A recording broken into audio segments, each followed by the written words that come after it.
Nii, jätkame eestikeelse piibli lugemisega. 1897 õpetuse nädal 4 ja ta ilmus prohvetite osa. Prohvetiteks on siis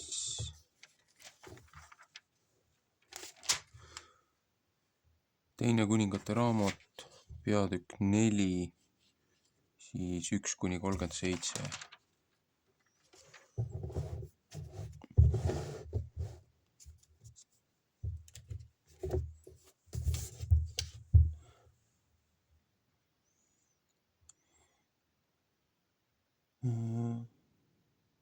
Elisa mõnesugused imeteod.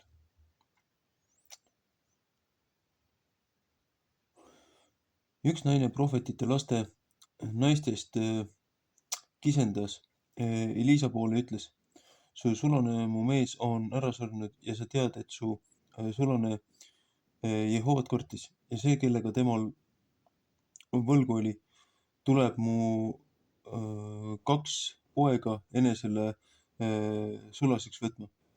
Ja Elisa ütles ta vastu: mis ma pean sulle tegema? Anna mulle teada, mis sul on su kojas.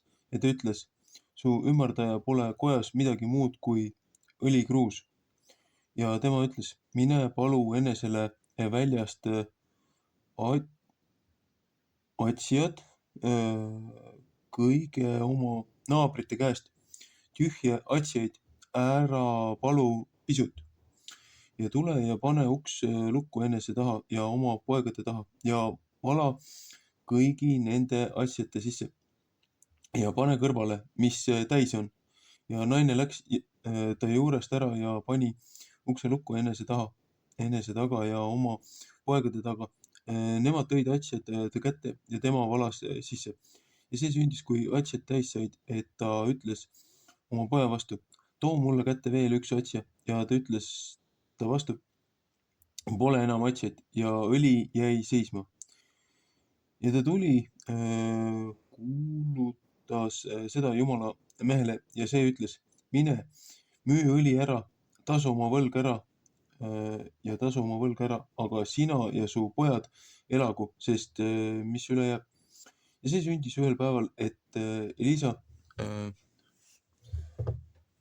Suunemi läks. Ja seal oli üks rikas naine ja see pidas teda, et ta pidi leiba võtma. Ja see sündis nii mitu korda, kui ta sest läbi käis. Siis läks ta sinna sisse leiba võtma. Ja tema ütles oma mehe vastu, et vaata, ma tean, et Jumalamees püha on, kes alati meist mööda läheb. Et tehkem pisike ülema toa vaheseinaga ja paneme temale sinna voodi ja laua ja istme ja küünlajala. Siis sünnib, et ta sinna võib sisse minna, kui ta meie juurde tuleb. See sündis ühel päeval, et ta sinna tuli. Siis läks ta sinna ülema tuppa ja magas seal. Ja ta ütles oma poisi Geasi, või see on Reasi, vastu: hüüa see Suunemi linna naine. Ja ta hüüdis teda ja tema tuli ja seisis ta ees, sest ta oli Geasile öelnud, et ütle ta vastu: vaata, sa oled meie pärast kõik seda vaeva näinud. Mis peab sulle jälle tehtama? Ikka K-täht. Kas su pärast on midagi rääkimist kuninga vastu ehk sõjapealiku vastu? Ja ta oli öelnud: ma elan rahul oma rahva seas. Ja Elisa oli öelnud: mis meie võime siis temale teha? Ja Geasi oli öelnud, ennäe, temal ei ole poega ja ta mees on vana. Sellepärast oli ta öelnud, hüüa teda ja ta hüüdis teda. Ja naine tuli ja seisis ukse peal. Siis ütles Elisa, seatud selle maja aasta ajal pead sa ühe poja hakkama ümber kaela. Ja ta ütles, ei mitte, mu isand, sa jumala mees, ära valeta oma ümardaja vastu. Ja naine sai ennast vastu ja tõi poja ilmale sellesama aasta seatud ajal, mis Elisa ta vastu oli rääkinud. Ja laps kasvas üles ja see sündis ühel päeval, et ta välja läks oma isa juure, lõikajate juurde. Ja ta ütles oma isa vastu, oh mu pead. Ja see ütles poisi vastu, kanna teda ta ema juurde. Ja ta kandis teda ja viis teda tema ema juurde ja ta istus tema põlve peal lõunast saadik, siis suri ta ära. Ja ta ema läks üles ja heitis teda jumala mehe voodi peale maha ja pani ukse tema taga lukku ja läks välja. Ja ta hüüdis oma mehe ja ütles, läkita mulle palun ma üks poistest ja üks ema eeslitest.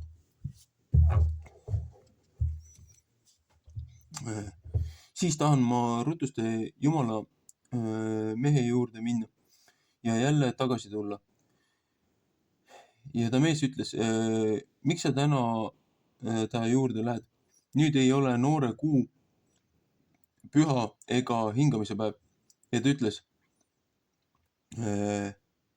hästi kõik ja ta laskis ema eesli sadulasse panna ja ütles oma poisi vastu, aja peale ja mine ära, tee ja mine, ära tee mulle viivitust sõites, olgu siis, et ma sulle ütlen. Ja ta läks ja tuli jumalamehe juurde Karmeli mäe peale ja see sündis, kui jumalamees teda nägi enese kohal, siis ütles ta oma poisi Gehazi vastu, vaata, see on see Suunemi naine, et jookse nüüd tema vastu ja ütle temale, kas sinu käsi, kas su mehe käsi, kas su poja käsi hästi käib. Ja ta ütles, hästi kõik. Ja ta tuli jumala mehe juurde mäe peale ja hakkas ta jalust kinni ja Gehazi tuli teda ära lükkama ja jumala mees ütles, seisa temast rahu, sest ta süda on temal kurb ja Jehova on seda mulle teadmata jätnud, ei pole mulle teada andnud. Ja naine ütles, kas ma olen oma isanda käest poega palunud, eks ma öelnud, ära peta mind mitte. Ja ta ütles Gehazile, pane oma vööle ja võta mu sau enese kätte ja mine.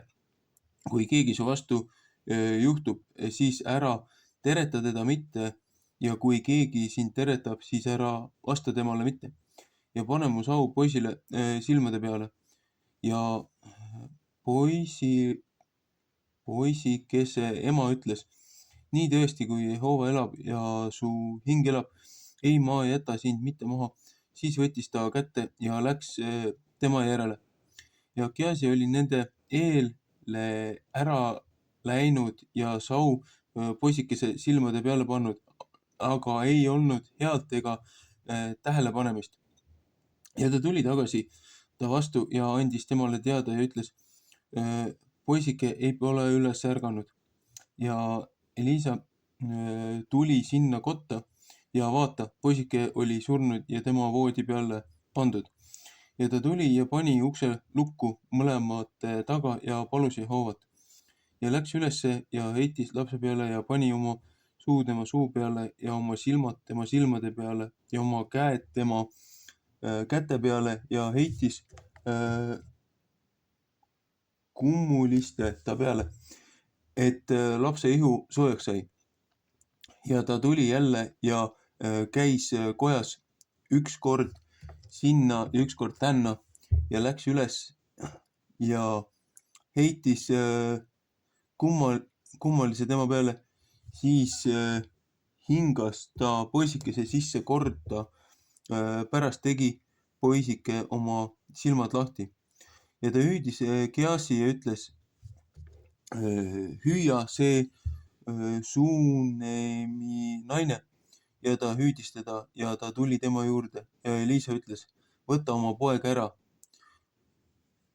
Ja ta tuli ja heitis tema ümber jalgade ja kummardas maha ja võttis oma poja ära ja läks välja.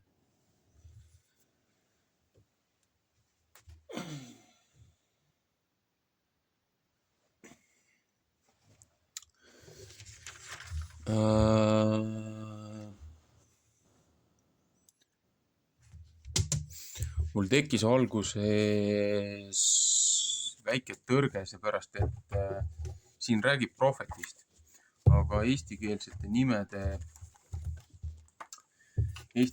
nimed on minu jaoks täiesti võõrad lihasmälule, seepärast et Elisa on minu arust naisterahva nimi. Aga heebrea keeles, kui ma ei eksi, siis tegu oli Elishaga, seepärast oli kaks hästi sarnase nimega prohvetit. Kõigepealt esimene ja siis, kes tema järgi tuli. Ja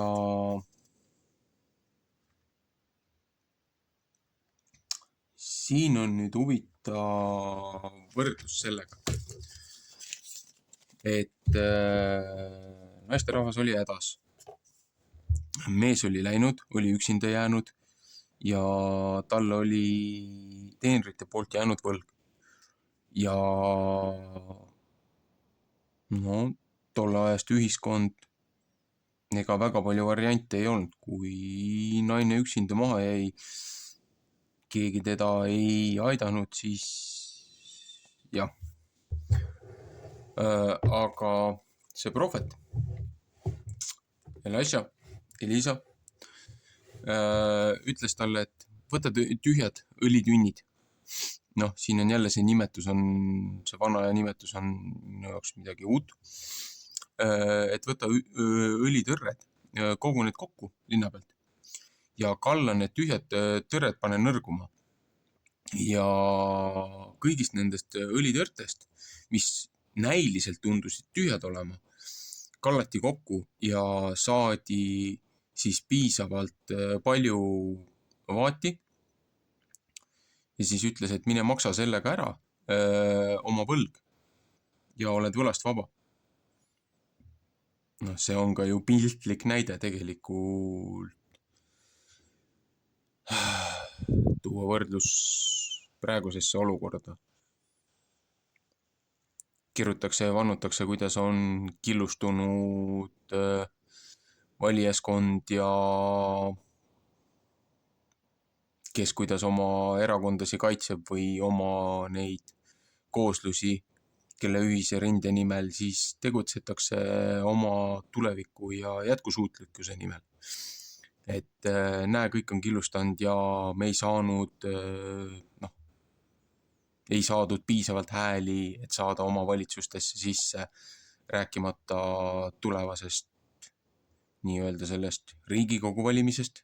Et kuidas saab olla usk ja poliitika omavahel seotud.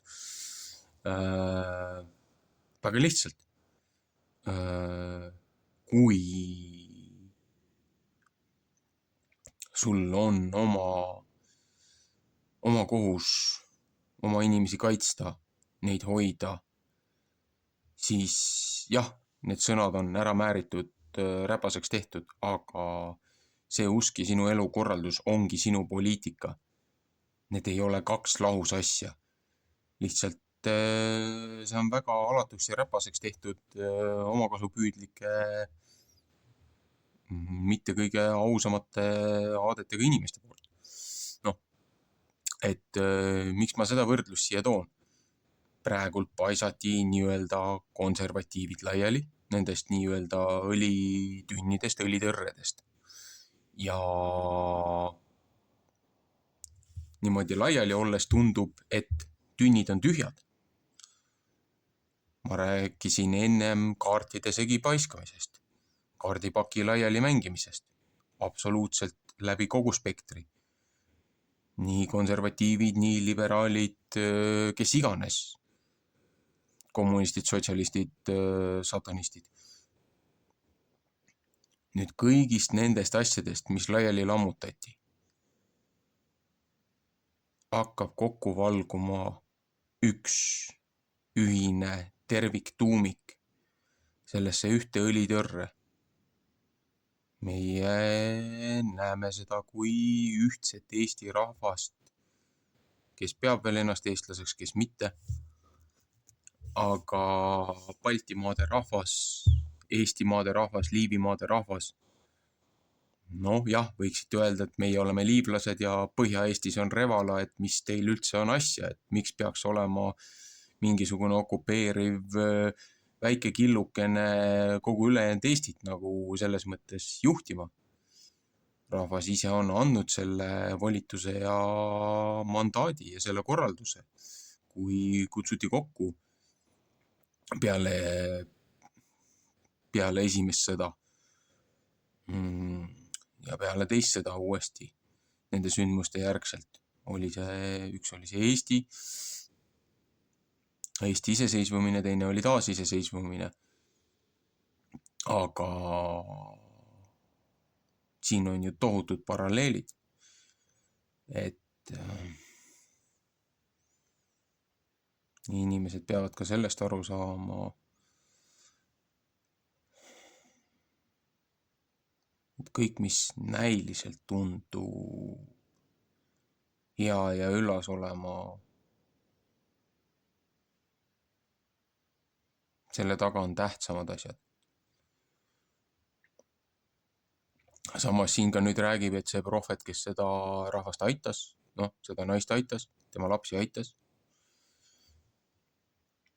et need palusid, ühed palusid ka, et temale tehtakse koda,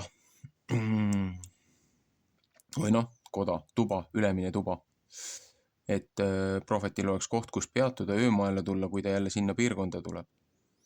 Aga see piltlik sõnakujundus, ülemine tuba, väga palju ju Uues Testamendis rääkis ju sellest, et kui oli see paasapäev,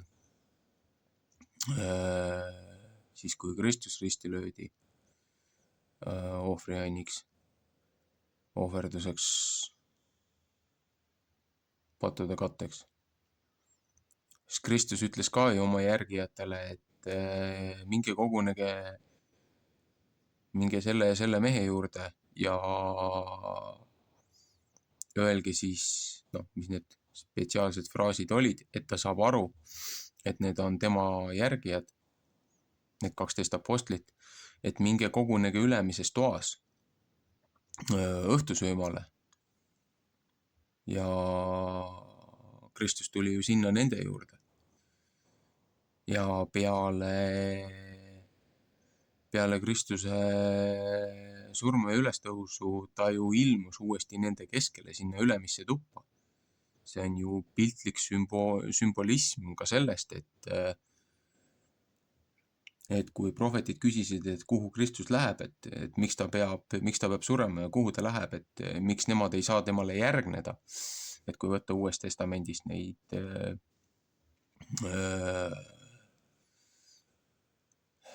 nende apostlite neid kirjutisi. Kristus ütles ka ju, et ta läheb ülesse, et ta läheb sinna ülesse tuppa, läheb oma isa Härberi tube ette valmistama teile nii-öelda pärijatele, et tuua teid oma isa majja.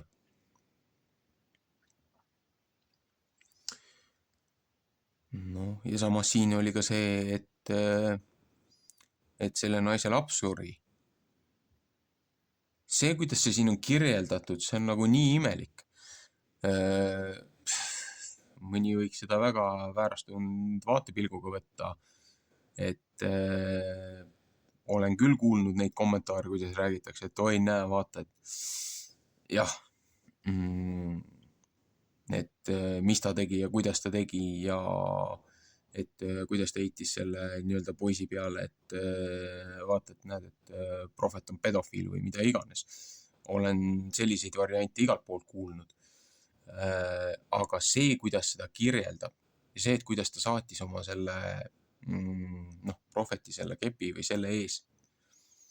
Kui sa võtad nüüd tõsise paralleeli okultismist, mida ju üritatakse igal pool nõiakunstis matkide imiteerida, ongi see, et nõidadel on see tugev võlukepp ja siis kogu nende vägi kanaldatakse läbi selle. Aga Moosesel oli ju samamoodi oma see jalutuskepp või võimukepp, et tegelikult need on võimuseptor või sümboolselt anti kroonimisel ka see kuningatele. Et prohvet ju saatis oma abilise käe läbi, nagu looja saatis Kristuse rahvale. Prohvet saatis ju samamoodi oma abilise selle surnud poisi juurde, kepp käes. Looja saatis Kristuse ja Kristuse sõna on mõõk kogu selle lolluse vastu, et sümbolism on ka seal. Ja et pane see poisi peale, pane ta silmade peale, et kas ta teeb silmad lahti. Aga poiss oli ju veel nii-öelda spirituaalses surmas.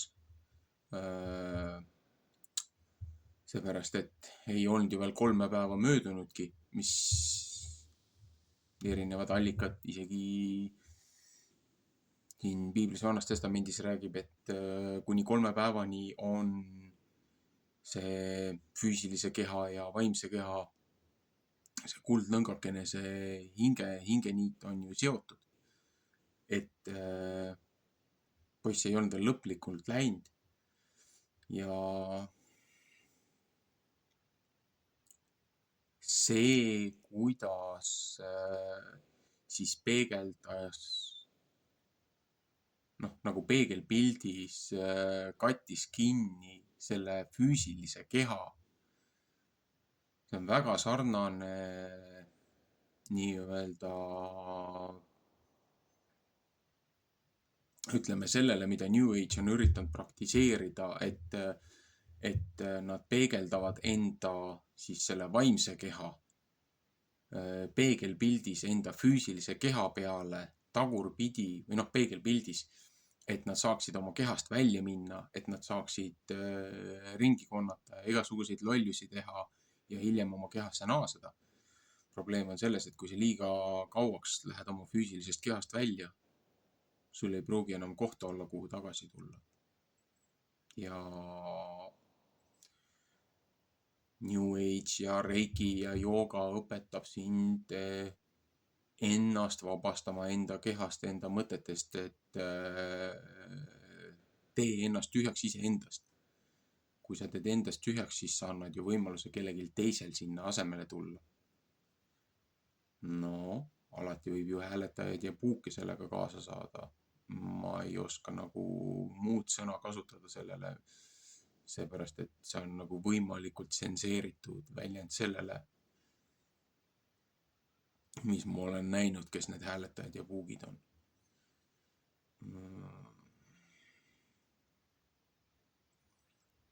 Aga ühesõnaga see elulõng ei olnud veel katkenud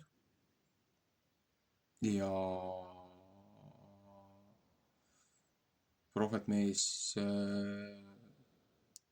lukustas selle keha ära, ei lasknud sinna nendel puukidel tulla ja lasi poisi hingel tagasi tulla poisi kehasse enneaegselt. Aga näed, poisi ema oli ka ju murest murtud, et ma ju ei palunud poega, et nagu, miks sa valetasid mulle, miks sa üldse kinkisid mulle poja, kui sa ta mult ära võtsid. Aga selliseid sarnaseid piltlikke, kujundlikke imetegusi läbi Vana Testamendi on ju looja teinud, viidates ju jätkuvalt Kristusele, tema tulekule ja tema naasemisele ja siis peale surma uuele elule.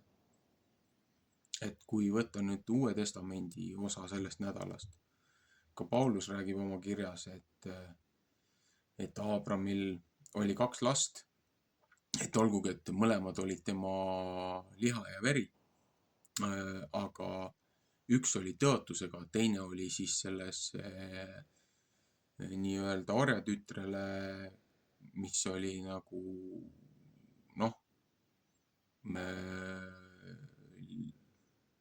lihalises ihas eostatud. Teine laps oli antud ju läbi tõotuse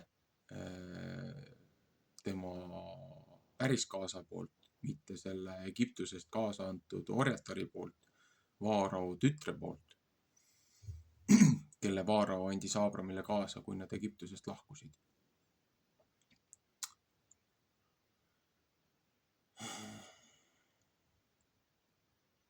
Et lihtsalt siin on väga palju paralleele ja võrdlusi.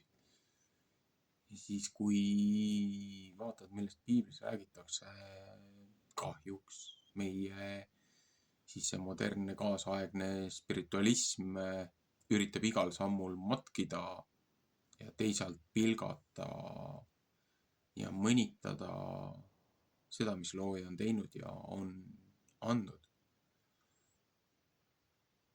Et siin ongi valida, et kui me jätkame samas vaimus, siis tegelikult see konservatiivne õlitünn kallataksegi tühjaks ja mitmed tünnid. Ja kui nad pannakse nüüd lõpuks nõrguma, siis kui õigetel alustaladel koondatakse kokku uus liikumine, nii-öelda marurahvuslus, eestlus, mille alustaladeks on looja ja Kristus ja siis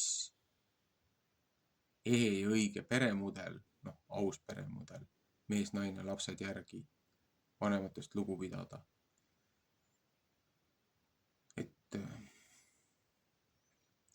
kui looja ja tema õpetuste või käsuõpetuse selle nii-öelda moraalide koodeks ei ole alustalaks ühiskonnas. See ühiskond ei ole kunagi püsima jäänud. Alati on oht, et see korrumpeerub ja inimesed langevad ära, aga kui rahvas tõesti alandab ennast ja tunnistab oma vigu ja naaseb uuesti looja poole, siis antakse neile andeks. Ja looja tuleb uuesti selle rahva sekka.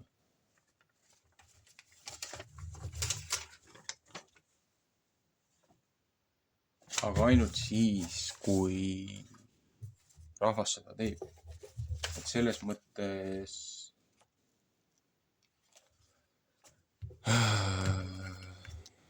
see ei ole küll otseselt selle õpetuse nädala osa, aga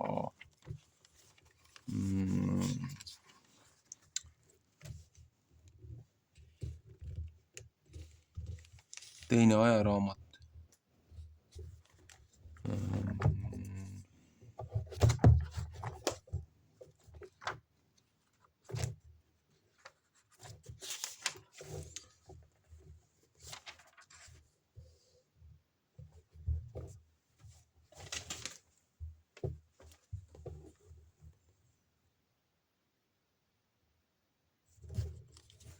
Äkki on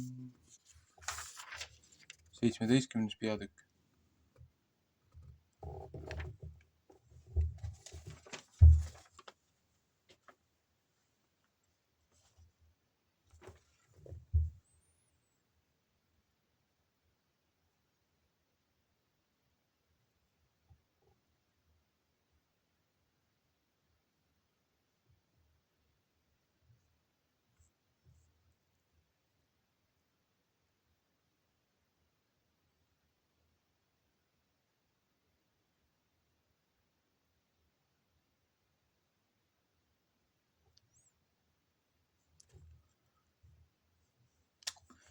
teine raamat 17. peatükk.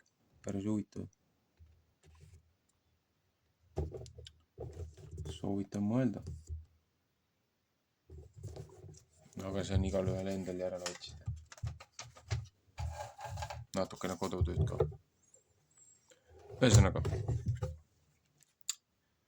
Prohvetite osa läheb kinni.